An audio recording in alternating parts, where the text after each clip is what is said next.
Hello everyone. ఈ వీడియోలో మనం ప్రాసెస్ ఫ్లో గురించి డిస్కస్ చేద్దాం. ప్రాసెస్ ఫ్లో అంటే మనం సి ప్రోగ్రామ్ రన్ చేసిన తర్వాత బిహైండ్ ద సీన్స్ ఏం జరుగుతుంది?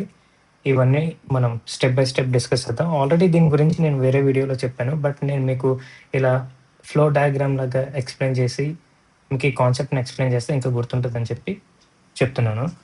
సో, ఫస్ట్ స్టెప్ ఏంటంటే మనకి ఐడీఈ అని అంటమాట.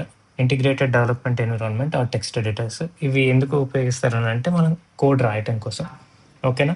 మనం ఏవైతే hello world dot C, data types dot C అని చెప్పి ఇట్లాంటి ఫైల్స్ అన్నీ రాస్తున్నామో అయన్నీ రాయటానికి ఈ ఐడీఈ అనేది హెల్ప్‌ఫుల్ అవుతదనమాట. ఒక్కసారి అవి రాసి సేవ్ చేసిన తర్వాత వాటిని ఏమంటామంటే సోర్స్ ఫైల్స్ అంటామమాట. డాట్ సి గాని, డాట్ సిపిపి ఎక్స్‌టెన్షన్ గాని, డాట్ పై ఫైల్స్ గాని ఇయన్నిటిని ఏడినైనా గాని వాటిని సోర్స్ ఫైల్స్ అని అంటామమాట. ఈ సోర్స్ ఫైల్ ఇప్పుడు మన సి ప్రోగ్రామింగ్‌లో ఆహ్, ఈ సోర్స్ ఫైల్‌లో ఏముంటాయి బేసిక్‌గా ఇన్‌స్ట్రక్షన్స్ ఉంటాయి కదా! ఈ ఇన్‌స్ట్రక్షన్స్ రాసిన తర్వాత ఏమవుతది, మనం రన్ అనే సింబల్ ఉంటదన్నమాట. ప్లే గాని, రన్ అనే బటన్ అని అంటాం. ఇది ప్రెస్ చేసిన తర్వాత వీఎస్ కోడ్‌లో బిహైండ్ ద సీన్స్ ఏం జరుగుతదనంటే, ఈ సి లాంగ్వేజ్ కంపైలర్ మాట. అంటే ఈ కంపైలర్ ఏం చెక్ చేస్తది, మీరేదైతే ఇన్‌స్ట్రక్షన్స్ రాసారో సోర్స్ ఫైల్స్‌లో అయన్నీ యాస్ పర్ సి లాంగ్వేజ్‌కి తగ్గట్టుగా ఉన్నాయా లేదా అని చెప్పి చెక్ చేస్తది. ఒకవేళ ఆహ్, ఆ ఇన్‌స్ట్రక్షన్స్ అనేవి సి లాంగ్వేజ్‌కి తగ్గట్టుగా లేకపోతే ఓకేనా? ఏవైనా ఎర్రర్స్ ఉంటే గనక సింటాక్స్ ఎర్రర్ అని చెప్పి ఇది చెక్ చేస్తది. మళ్ళీ మనం ఈ స్టెప్‌కొస్తాం. ఐడీ తర్వాత సోర్స్ ఫైల్‌లో ఆ ఎర్రర్స్ ఏంటో అడ్జస్ట్ చేస్తాం. మళ్ళీ తర్వాత రన్ చేస్తాం. ఇదే లూప్‌లో తిరుగుతా ఉంటది. ఓకేనా? ఒక్కసారి మనం ఆ సింటాక్స్ ఎర్రర్స్ ఇయన్నీ క్లీన్ చేసిన తర్వాత మళ్ళీ రన్ బటన్ చెప్పి క్లిక్ చేస్తే మనకి కంపైల్ అయ్యి ఇక్కడ ఇప్పుడు ఎర్రర్స్ ఏమి ఉండవు కాబట్టి ఎర్రర్స్ ఉండవు కాబట్టి తర్వాత ఆబ్జెక్ట్ ఫైల్ క్రియేట్ చేస్తుంది. ఈ ఆబ్జెక్ట్ ఫైల్ క్రియేట్ చేసిన తర్వాత బిహైండ్ ద సీన్స్ ఏమవుతదనంటే లింకింగ్ ప్రాసెస్ అనేది ఒకటి జరుగుతుందన్నమాట. ఆ లింకింగ్ ప్రాసెస్ అంటే ఏంటి? మన ఆబ్జెక్ట్ ఫైల్‌ని అండ్ ఎక్స్‌టర్నల్ లైబ్రరీస్ ఫైల్స్‌ని వీటన్నిటిని కలుపుకొని ఫైనల్‌గా మనకి ఎగ్జిక్యూటబుల్ అని ఇస్తదనమాట. అందుకనే ఇక్కడ మీకు 2 ఆబ్జెక్ట్ ఫైల్ ప్లస్ అని చెప్పాను. ప్లస్ అంటే ఇన్ ద సెన్స్ లింకింగ్ అని చెప్పి. ఈ ఎక్స్టర్నల్ లైబ్రరీస్‌ని వీటినన్నిటిని లింక్ చేస్తుంది. ఓకేనా? ఎగ్జిక్యూటబుల్ ఇస్తది. ఈ ఎగ్జిక్యూటబుల్ ఫైల్స్ ఎక్స్‌టెన్షన్స్ ఎలా ఉంటాయంటే లినక్స్‌లో డాట్ ఓయూటీ అని చెప్పి డాట్ ఓయూటీ. అదే విండోస్‌లో ఇదే సేమ్ ఫైల్ డాట్ సి గాని, డాట్ సిపిపి ఫైల్స్ గాని ఇవి మీరు రన్ చేస్తే డాట్ ఈఎక్స్ఈ అనే ఎక్స్‌టెన్షన్‌లో ఉంటాయి. అది తేడా. ఇదేమో లినక్స్‌లో, ఇదేమో విండోస్‌లో. ఓకేనా? అండ్ నౌ ఈ ఎగ్జిక్యూటబుల్ వచ్చినంత మాత్రాన మనకి ప్రోగ్రామ్ రన్ అయిపోదు. ఎగ్జిక్యూటబుల్‌ని మనం కొన్ని సార్లు ఏం చేస్తామంటే ఇంట్ ఫంక్షన్ రాసేటప్పుడు ఇంట్ మెయిన్ ఫంక్షన్ అని రాసేటప్పుడు ఇక్కడ మనం ఆర్గ్యుమెంట్స్ తీసుకోవాలి అని చెప్పి రాస్తామన్నమాట.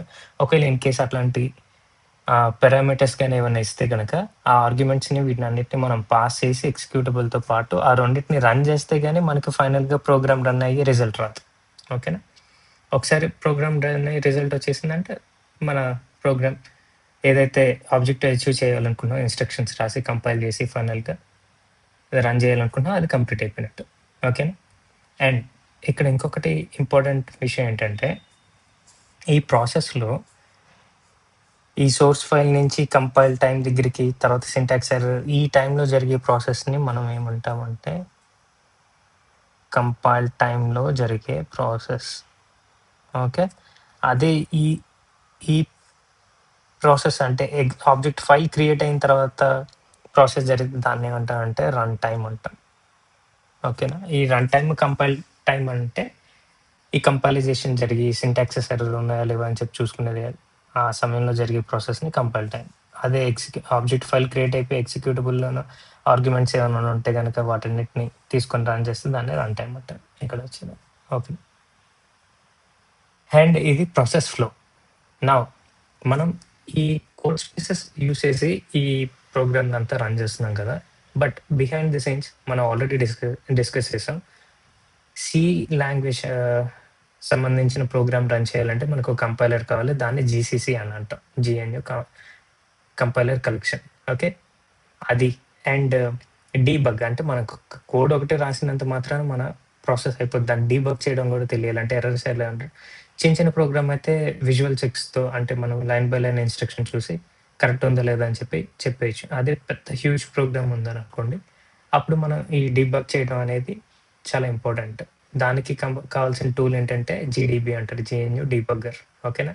అలాగే మనకి ప్రాజెక్ట్ అనేది పెద్దది గ్రోగా మ్యాసివ్ ప్రాజెక్ట్ అయ్యే కొద్దీ అంటే ఎక్కువ ఫైల్స్ ఉండే కొద్దీ వాటిని డిఫరెంట్ ప్రాజెక్ట్స్‌తో ఎలా మేనేజ్ చేయాలి అని చెప్పి చూసుకోవడానికి మేక్ అనే ఇంకొక ఫ్రేమ్‌వర్క్ మనకి కావాల్సొస్తదనమాట. ఇవన్నీ మనకి కోడ్ స్పేస్‌లో ఆటోమేటిక్‌గా వచ్చేస్తాయి. అదే టూల్స్ నేను మీకు ఇక్కడ కింద రాసాను. జీసీసీ, జీడీబీ, మేక్ ఇవన్నీ కోడ్ స్పేస్‌లో ఆటోమేటిక్‌గా ఇన్‌స్టాల్ అయ్యి ఉంటాయి. అదే మీరు ఈ ప్రాసెస్ ఈ వీడియోస్ చూసుకుంటూ మీరు ప్రాక్టీస్ చేస్తున్నారనుకోండి మీ విండోస్ ల్యాప్‌టాప్‌లో, అప్పుడు మీరు సీవైజీ విన్ అని చెప్పి ఒక సాఫ్ట్‌వేర్‌ని ఇన్‌స్టాల్ చేసుకొని, మీరు ఈ ప్రోగ్రామ్‌లన్నిటిని రన్ చేయటం గాని చేయాల్సొస్తది. ఓకే. సో, నెక్స్ట్ వీడియోలో మనం మెమరీ లేఅవుట్ గురించి వీటి గురించి డిస్కస్ చేద్దాం. Thank you.